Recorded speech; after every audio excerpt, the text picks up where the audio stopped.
रात से आज सुबह तक यमन ने लगातार 2 हमले कर दिए हैं। उसके साथ साथ लाल सागर में अमेरिकी जो युद्धपोत जो दूसरा आया है कार्ल विंसन, उससे भी भिड़ंत की, जिसमें अमेरिका को पीछे हटना पड़ा। बड़ी खबर है ये। उसके बाद हमास ने रॉकेट से वार किया जो सिडरोट सेटलमेंट है, इजरायली सेटलमेंट गाजा से लगा हुआ, जहां पर इजरायली घायल हुए।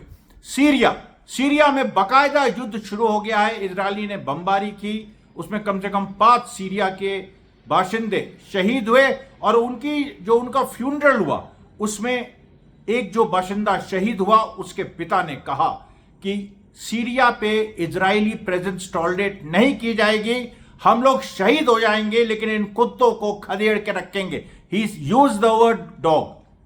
We will chase away these dogs till we will be martyred, but we will chase away these dogs. ये जो पूरी बात है, देखिए सीरिया भी बहुत ही ज्यादा लड़ाकू लोगों का देश है और उसको दबाया गया। उसको देखिए दबाया भी क्या गया, डिवाइड किया गया। 2011-2012 से इजराइल अमेरिका ने मिलकर सीरिया को डिवाइड कर दिया। उनकी पूरी जो मिलिटेंसी है, उनके लोगों की जो नेचुरल एक जो फिलिस्तीनियों की तरह वो भी लड़ाकू है, उसको डिवाइड कर दिया। उसको शिया सुन्नी और तमाम इस तरह के और भी अलवाइट नॉन अलवाइट इस तरह के महकमों में डिवाइड कर दिया। लेकिन वो डिवीजन खत्म हो रहा है। Israel is emerging as a unique kind of a unifier. जैसे एक ब्रिटिश रूल ने यहां पर सारी कम्युनिटीज और कास्ट को यूनिफाई कर दिया था, वैसे ही इजराइल सीरिया के जो सारे डिवीजन हैं उनको यूनिफाई कर रहा है। वो डिवीजन जो खुद इजराइल अमेरिका ने पैदा किए, अब खुद जब वो खुलेआम एक तरीके से कब्जा करने की तरफ, सीरिया को बाकायदा कब्जा करने की तरफ, इजराइल में मिलाने की तरफ घूम रहे हैं। और कोई शब्द नहीं है इसका जो हो रहा है सीरिया में, और उसके खिलाफ लोग हथियार उठा रहे हैं। आज एक बड़ी मुठभेड़ हुई है जिसमें इजरायली कितने घायल हुए हैं अभी तक क्लियर नहीं है। उसमें कम से कम 2 इजरायलियों के मारे जाने की भी खबर है। आप बताइए इस पूरी सिचुएशन को किस तरह से एनालाइज करेंगे। उसके बाद और आपको बताएं, वेस्ट बैंक में जो घटना घटी, जो 12 मसावी करके योद्धा था, जो रिलीज प्रिजनर था, पहले इजरायली जेलों में था, रिलीज हुआ, उसने अकेले 6 घंटा इजरायलियों के साथ लड़ाई की और उसने लड़ते हुए अकेले उसने पूरे के पूरे इजरायली प्लेटून को रोके रखा, 2 प्लेटून को, यानी 24 इजरायली सोल्जर्स को उसने रोके रखा। और वो क्या चिल्लाता रहा लड़ते हुए, वो एक ही शब्द, एक ही लाइन बोल रहा था, Gaza we are at your service. Gaza हम तुम्हारी सेवा में, गाजा हम तुम्हारी सेवा में। वेस्ट बैंक में कांड हो रहा था, वो गाजा को पुकार रहा था, वो अंत में शहीद हुआ। उसके साथ साथ एक बहुत ही सीनियर जब्बार अमरली, जो कि बहुत ही सीनियर फिलिस्तीनियन लीडर, किसी भी फैक्शन के नहीं, सारे फैक्शन उनको मानते, तो वो भी शहीद हुए। ये सारी चीजें आज हुई हैं। नेतन्याहू ने जिस वजह से लड़ाई शुरू की, बजट भी आज नेतन्याहू का पास हो गया 2026 तक। वैसे तो उसे सत्ता में अब कोई हिला नहीं सकता, लेकिन इजराइल की जो इजरायली समाज के अंदर के जो डिविजन हैं वो खुद उसको हिला रहे हैं। उसके बारे में भी आज आपको बताएंगे कि कैसे सेना के अंदर एक नए तरीके का विद्रोह पनप रहा है, और इसके बारे में अभी इसके पहले पूरी तरह से बातें नहीं हुई थी। लेबनान में भी देखिए नया डेवलपमेंट हुआ है। जो सुन्नी प्राइम मिनिस्टर नवाफ सलाम है, वो अब जो स्पीकर है नबी बैरी, जो शिया हैं, उनके साथ आ गए और उन्होंने कहा है कि प्रेसिडेंट जोसेफ आउन को उन्होंने कहा है कि देखिए, आप अगर अमेरिका और इजराइल की आपने ज्यादा सुनी, मेरा इंटरेस्ट इसमें नहीं है। तो ये सुन्नी और शिया यूनिटी का नया आधार पूरे वेस्ट एशिया में बन रहा है। तो देखिए हम लोग शुरू करते हैं आज की खबरें। सबसे पहले देखिए जो पहली खबर जो कल रात में आ गई थी और जिसका वीडियो मैंने साझा किया, जिसका सबसे पहला वीडियो मैंने आज सुबह डाला था। कई वीडियोस मैंने डाले, आप लोग ने देखे होंगे। तो देखिए सबसे पहला वीडियो, जो 2 इजरायली होस्टेजेस हैं उनका एक वीडियो आया, जिसमें और जो इंग्लिश सबटाइटल्स थे उसमें, और जिसमें वो ये कह रहे थे कि इजराइल ने जो किया है, जो दोबारा हमला, इसमें ये हमारी डेथ वारंट उन लोगों ने साइन कर दिया है। हमने कई बार मौत को इतने करीब से देखा है और अब फिर से हमको मारने की पूरी प्लानिंग है। और उन्होंने ये भी कहा कि हमास ने हमको कंपेल नहीं किया है कि हम ये वीडियो बनाएं, ये हम अपने आप से बना रहे हैं। और उस वीडियो में एक जो प्रिजनर जो रिलीज हो गया, ओहाद, जो होस्टेज था हमास का, ओहाद को उन लोगों ने ओहाद का नाम लेके गुहार लगाई। ये कोई स्क्रिप्टेड, अगर कोई स्क्रिप्टेड वो होता इंटरव्यू या स्क्रिप्टेड ब्रॉडकास्ट, तो उसमें इस तरह से नहीं होता। अचानक उन लोगों ने ओहाद के बारे में बात करनी शुरू कर दी। उसने कहा ओहाद जानता है कि किस हालत में ओहाद भी था, हम भी थे, वो छूट गया, उसकी किस्मत थी, हम नहीं छूट पाए। नेतन्याहू ने हमको सेक्रीफाइस करना ठीक समझा, उसको अपनी राजनीति ज़्यादा पसंद है, बजट उसको पास कराना था, सत्ता में उसको बना रहना था, जबकि वो जानता है कि सत्ता में बुरी तरीके से वो मारा जाएगा, सत्ता में अब वो रह नहीं पाएगा 2026 तक। हालांकि उसको मैंडेट 2026 तक का मिल गया जब तक चुनाव नहीं होंगे, लेकिन वो सत्ता में बना नहीं रह सकता। ये परिस्थिति, उसने बजट बनाने के लिए ये वॉर करवाई, 792 फिलिस्तीनियों को शहीद करवाया, बच्चों को मारा, सारी चीज़ें हुई, लेकिन फिर भी उसको अपने गोल्स नहीं मिले। उसके बाद देखिए जो हमास ने हमला किया रॉकेट से कम 6 इजरायली बस्ती सिडरोट के अलावा प्रभावित हुई, और हमास का बयान आया कि सिडरोट, नेटिव हसारा, जिकिम और गाजा पट्टी से सटी इजरायली कई बस्तियों पे हमने रॉकेट की बौछार की, और हमने ये बदला लिया जिस तरह का मैसाकर फिलिस्तीनियों का इजराइल कर रहा है।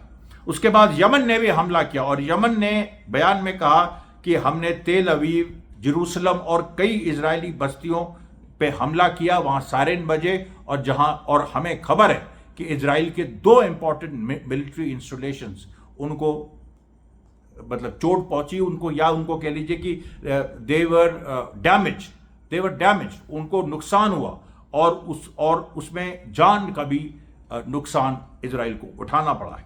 उसके बाद देखिए एक और खबर आई कि यमन से जो दागे मिसाइल ने दरअसल 270 से अधिक स्थानों पर वो स्ट्राइक किए हैं, क्योंकि 270 अलग अलग जगहों पर सायरन बजे।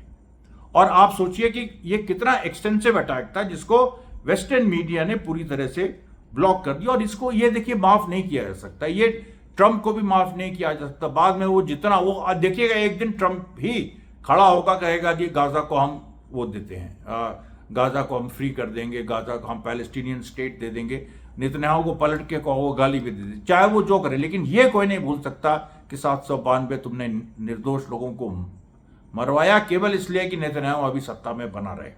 और ये और इसमें तुम्हारा जो भी कैलकुलेशन हो कि अभी उसको सत्ता में बने रहने दो, बाद में उसको हम गिरा देंगे, और वो दिखने भी लगा आज के दिन, आज ही से, फिर भी ये चीज माफी के लायक नहीं है। बीबीसी, CNN, गार्जियन, इन सबको भी वार्निंग है कि तुमको भी, तुम्हारे ऊपर भी जजमेंट पे हम लोग बैठेंगे, तुम्हारे ऊपर भी इतिहास जजमेंट पे बैठेगा, किसी को नहीं बख्शेगा, इतिहास किसी को नहीं बख्शेगा। और ये बात तय मान लो कि तुमने जो झूठ की इंतहा फैला दी, तुमने यमन जो हमले कर रहा है उसको कवर नहीं कर रहे हो, हमास जो हमले कर रहा है उसको कवर नहीं कर रहे हो। अभी जब 792 फिलिस्तीनी मारे गए, इजरायली कितने मारे गए उसकी तुम बात नहीं कर रहे हो। ये सारी चीजें देखी जा रही हैं, और इनका बदला समय आने पर लिया जाएगा। उसके बाद देखिए जो एक और बड़ी खबर आई कि यूएनओ की रिपोर्ट आई, जिसमें यूएनओ ने कंफर्म किया कि अभी कुछ दिन पहले जो इजराइल ने उसके हेड को एक जो यूएन एड वर्कर्स थे उन पे बमबारी की थी, जिसमें 5 से 6 मारे गए थे। वो बात उन्होंने कहा कि वो हमास का उससे कोई लेना देना नहीं था, उसको पूरी तरह से इजराइल ने किया। उसके बाद देखिए इजरायली आर्मी रेडियो, अब आती है बात। इजरायली आर्मी रेडियो ने अनाउंस किया कि इजरायली आर्मी ने ब्रिगेडियर जनरल ओरोन सैलमोन को डिसमिस कर दिया है, और ये कंक्लूड करते हुए कि उसने 7 अक्टूबर को वो फेल किया था। और सैलमन वो है जिसने 7 अक्टूबर की खुद एनालिसिस की थी और पॉलिटिकल लीडरशिप को ब्लेम किया था। यानी सीधे तौर पे जो सेना का आदमी जो तुम्हारी कलई खोल रहा है उसको तुम डिसमिस कर रहे हो। After his dismissal Salman sent a letter to Netanyahu and Katz, यानी कार्ड जो डिफेंस मिनिस्टर है, और उन्होंने कहा कि गाजा डिवीजन का एक और हम इन्वेस्टिगेशन कर रहे हैं, जो उस दिन बुरी तरह मार खाई थी 7 अक्टूबर 2023 को, वो हमें कम से कम पेश करने दीजिए। उसके लिए कार्ड्स ने उसको बुलाया भी, अब उन लोग की मीटिंग होगी, उससे क्या निकलेगा, लेकिन उसको डिसमिस कर दिया है क्योंकि उसने 7 अक्टूबर के बारे में वो सच बोला। उसके बाद देखिए एक इजरायली जर्नलिस्ट गाय फेल्क, उसका स्टेटमेंट आया कि Netanyahu is a danger to Israel security. Israel के राष्ट्रीय हितों के लिए नेतन्याहू डेंजर है। अब आप सोचिए, सीधे वहां बात हो रही है। तो कुछ बजट पास होने से कोई इजरायली सोसाइटी के जो डिविजन है वो हील नहीं हुए।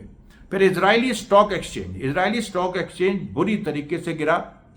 उसके बाद देखिए जो हाइफा के जो प्रेसिडेंट हैं उन्होंने भी मतलब हाइफा यूनिवर्सिटी के जो प्रेसिडेंट हैं, उन्होंने भी इस चीज़ को एक पूरी बात उन्होंने रखी अपनी कि नेतन्याहू जो काम कर रहा है उसके खिलाफ हमारे स्टूडेंट्स। अब इसको लेके देखिए बवाल होगा, इसको लेके ये लोग अपना कुछ ना कुछ एक एलिगेशन लाएंगे, ये लाएंगे, लेकिन सवाल ये है कि नेतन्याहू के बारे में जो उसने कहा है वो तो सही है। उसके बाद देखिए इजरायली जो मारेव अखबार है उसमें अभी अश्कनाजी, इनके कई कोटेशन मैं आपको दे चुका हूं, उन्होंने कहा कि जो चीफ ऑफ स्टाफ हैं जमीर जो एलाई जमीर हैं, ये नए chief of staff Herzi Halevi के बाद, ये जो हैं इन्होंने एक फोटो आज जारी की जिसमें इनके साथ शिनबेत के चीफ रोनेन बार बैठे हुए। अब रोनेन बार की नेतन्याहू से जीने मरने की लड़ाई चल रही, उनको डिसमिस कर दिया है। रोनेन बार डिसमिस अपने को नहीं मान रहे हैं, सुप्रीम कोर्ट ने उनका डिसमिसल स्टे कर दिया है। नेतन्याहू ने आज कोर्ट को अपील की कि नहीं, वो स्टे को वेकेट करो। ऐसे तुम कोर्ट को जाके कोर्ट के बाहर से कह रहे हो स्टे वेकेट करो और कोर्ट मान लेगा, मतलब अब आप सोचिए इस हालत में।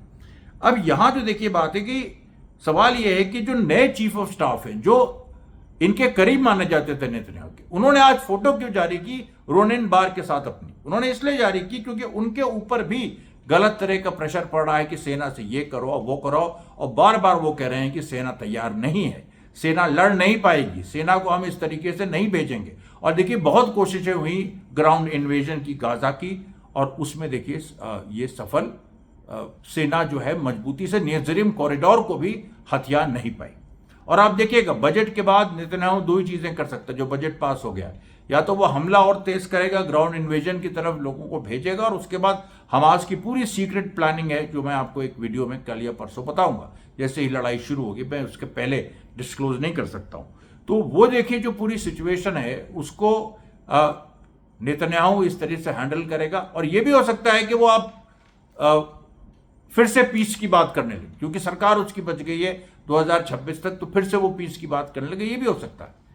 और ये अगर होता है फिर भी लोग कभी भूलेंगे नहीं, जैसे कि मैंने पहले कहा कि जो उसने किया है। उसके बाद देखिए आज एक ट्यूनीशिया में फुटबॉल मैच हो रहा था, उसमें ट्यूनीशिया वर्सेस माली, और उसमें कैरिफोर का एक एडवर्टीजमेंट लगा था, और वो एक ट्यूनीशियन जो लड़का है वो दौड़ा मैदान में, उसने कैरिफोर का एडवर्टीजमेंट फाड़ दिया। और कैरिफोर जो बीडीएस मूवमेंट है, बॉयकॉट एंड डाइवेस्टमेंट, उसमें वो निशाने पर है, क्योंकि इजरायली इन्वेस्टमेंट उसमें है और वो इजराइल से डील करता है। तो ये देखिए इस तरीके से पूरी हर जगह ऐसा माहौल पूरा बना हुआ है। नवाफ जो लेबनान के जो प्राइम मिनिस्टर हैं नवाफ सलाम, जिनके बारे में मैंने कहा था कि उन्होंने जोसेफ आउन को उन्होंने चेतावनी दी है, वो देखिए वो, और उसके अगर डिटेल्स में जाएं तो उन्होंने ये कहा है एक्चुअली कि हिजबुल्लाह के साथ, हिजबुल्लाह के बिना लेबनीज जो नेशन है उसका सर्वाइवल मुश्किल है।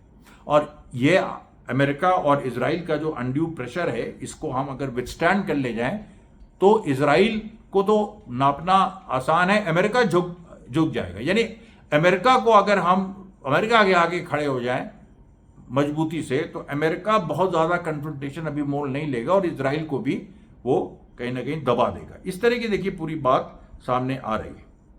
उसके बाद देखिए जो सीरिया में हुआ, कोया में, सीरिया के दारा जिले कोया, वहां पर अब ये क्लियर नहीं है कि इजराइल ने पहले बम्बार्डमेंट किया, क्योंकि बम्बार्डमेंट इजराइल 2-3 दिन से दारा में कर रहा है। अब उसके बारे में मैंने आपको बताया है, दमस्कस के भी जो कंट्री साइड है वहां भी कर रहा है। लेकिन कोया में एक गजब हो गया, एक खबर आई कि वहां पर एक जो वहां की यूथ है उन्होंने इजरायली फोर्सेस के साथ गोली चली, उनकी कई घंटे गोली चली।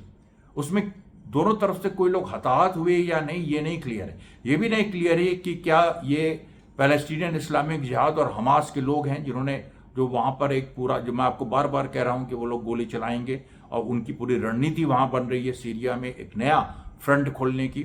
और उसके बाद इजराइल ने कोया में फिर अभी हो सकता है उसके पहले भी किया और बाद में यह क्लैश हुआ, यह भी क्लियर नहीं है। लेकिन इजराइल ने कोया में बम्बार्डमेंट की जिसमें 5 ये सीरियन मारे गए, और वहीं पर एक बाप एक अपने बेटे की जो बेटा शहीद हुआ उसकी लाश के सामने बाप ने कसम खाई कि इजरायली कुत्तों को हम खदेड़ के दम लेंगे।